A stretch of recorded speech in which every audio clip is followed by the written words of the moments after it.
Баршаңызға қайырлы күн, менің каналыма қош келдіңіздер. Бүгін сіздермен үй жағдайында KFC дайындаймыз.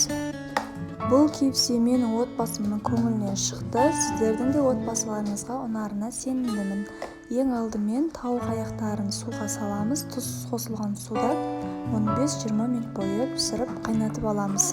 Қайнаған тауық аяқтарымызды маринаттаймыз.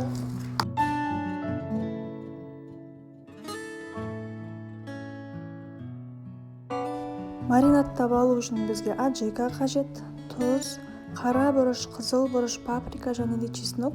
Менде бұл жерде сухой чеснок, балғын чеснок қолдансаңыздар да болады.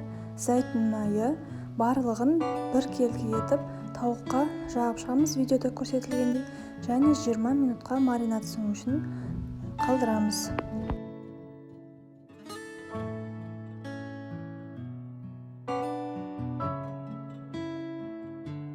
Тауық аяқтарын алдымен картопты крахмалға аунатып аламыз. Әрмен қарай тұз қосылған жұмыртқаға, әрмен қарай кукурузный хлопьяға.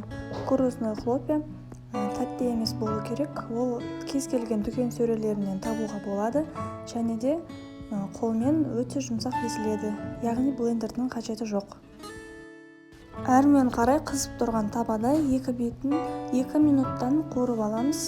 Көп қуырудың қажеті жоқ, сыртындағы панировкасы қызарса жеткілікті, шамамен 2 минут уақыт алады.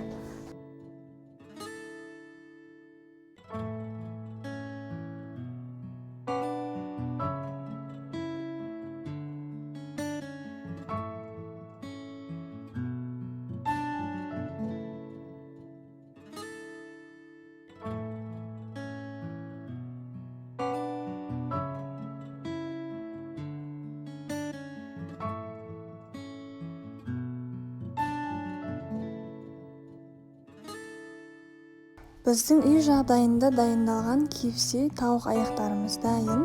Астарыңыз дәмді болсын. Сіздермен бірге болған арайлым.